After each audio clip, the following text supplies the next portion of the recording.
코로나19에 커진 빈부 격차, 팬데믹 기간에 누가 부자 됐냐라는 그런 얘기인데요. 코로나 기간 동안에요, 미국인들의 자산이 굉장히 크게 늘어난 가운데 가장 많이 부를 얻은 인종이 아시아계와 백인으로 조사됐다라는 얘기입니다. 포춘지에 따르면요, 코로나가 확산되던 2020년, 21년 사이에요, 미국의 중위 가구 자산이요 30% 이상 높아졌다라고 하죠. 그리고 또 그러다 보니 이 실제로 금액 면에서도요 16만 6,900불을 기록한 것으로 나타났고요. 이 외출이 감소되다 보니 돈 쓸 기회도 줄어들고 또 정부의 여러 지원금, 실업수당 연장 등 여러 경기 부양책들을 다 국민들에게 펼쳤죠. 그러면서 이제 지급하면서 가계소득이 자연스럽게 늘어난 그런 상황이었는데, 여러 인종 중에서도요 백인 그리고 아시아계의 소득이 많이 늘어난데 반해 흑인과 히스패닉들에게는 이런 혜택이 많이 돌아가지 않았다라는 그런 얘기네요. 아시아계 가구의 경우에는 순자산이 32만 900달러를 기록하며 이 코로나 확산 이전 대비요 43%가량 증가했다라고 하고요. 같은 기간 백인 가구는요 순자산이 23% 증가한 25만 400불로 집계됐다고 합니다.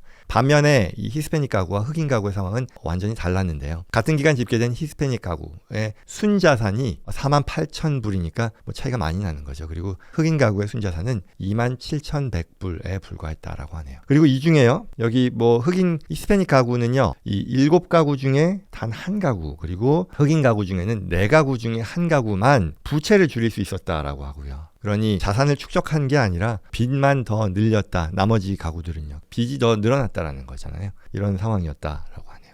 미국 정부가요, 이 팬데믹 기간에 막대한 지원금을 풀었는데도 불구하고 이처럼 인종 간 어떤 자산의 격차가 벌어진 이유는 무엇인지에 대해서도 신문은 보도를 하는데요. 전문가들은 가장 큰 요인으로 미쳤던 것은 자산의 소유 여부였다라고 합니다. 주택이죠. 부동산 주택 소유 여부가 인종 간 자산 격차를 벌리는 요인으로 작용했다고 하는데요. 특히 이제 같은 저소득층 내에서도 백인 가구는 흑인 가구에 비해서 자산을 21배 이상 21배나 더 많이 보유한 것으로 나타났는데, 이 차이는 결국은 자가주택을 가지고 있느냐 그 유무에 따라 발생한 것이라는 분석인 거죠. 그만큼 이 미국 경제, 미국 개개인들 또는 뭐 가족 경제에 있어서 자가 보유가 굉장히 중요한 역할을 한다라고 볼 수 있는 거겠죠. 그래서 팬데믹 기간 동안에 이 주택 가격이 급등했죠. 그리고 상대적으로 주택 보유 비율이 높은 이 백인과 아시아계 패밀리들이 자산을 빠르게 불릴 수 있었다라는 거죠. 실제로요, 이 월스트리트저널에 따르면요, 주택이 미국 가계 자산의 대부분을 차지합니다. 21년도 기준으로 보면 미국인의 62%가 이 자가 주택을 보유하고 있는데요. 이 중에 백인들의 자가 보유 비율이 가장 높은 것으로 집계되고, 그 다음에 이제 아시아계가 근소한 차이로 뒤를 이어 히스패닉, 흑인 가구는 주택 보유 비율이 가장 저조했다고 합니다. 결국 같은 저소득층이라 하더라도 자가 유무 비율이 높은 백인과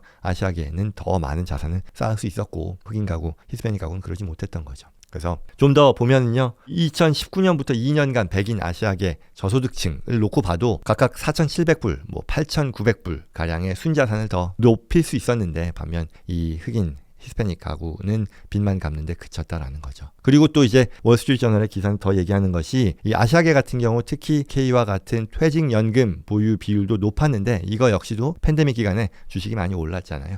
많은 자산을 보유할 수 있게 해준 어떤 비결이었다라고 설명하네요. 자, 그래서 이제 앞으로는 어떻게 될 거냐라고 하면은요, 이게 계속해서 될 것이냐라는 부분에 있어서는 팬데믹이 이제 종지부를 찍으면서 인종과 관계없이 앞으로는 힘든 시기를 보낼 것이다라는 얘기죠. 전망이 나오는 거죠. 뭐 다들 많은 분들이 예상하는 그런 걸 겁니다. 지원금도 끊겼고 또 임금 상승률도 이제 꺾이면서 가계소득이 눈에 띄게 줄어들고 있다는 건데요. 실제로 22년 가계소득이요, 팬데믹 기간 대비 9% 이상 줄어들었다라고 합니다. 그리고 지난해부터의 그 인플레이션, 급격하게 물가가 올라가고 또 이제 연준의 고강도 긴축으로 인해 금리가 올라가면서 부채를 갚지 못하는 이들도 급격히 늘어나는 그런 상황이죠. 올해 3분기만 봐도 이 신용카드 연체율이요 8%를 넘으면서요 2011년 이래로 12년 만에 가장 높은 수준을 기록했다라고 하고요. 가계 부채도 뭐 1,000억 불, 2,300억 불 정도가 늘었죠. 그래서 여기에서조차 신문이 전하는 내용은 인종 간 차이가 있다라는 얘기죠. 유동성이 넘치던 시기에 빚을 갚기에 바빴던 인종, 흑인, 히스패닉 인종들이 다른 인종들 대비 더 퍽퍽한 그런 살림살이를 꾸려나가게 될 것이다 라는 그런 예상인데요. 미국 경기가 계속 둔화될 거라는 전망이 나오는 가운데 이러한 영향을 받는 인종에 있어서도 미국 내의 어떤 인종 간 빈부 격차가 더 커질 것으로 우려된다라는 내용으로 기사는 마무리를 하고 있습니다.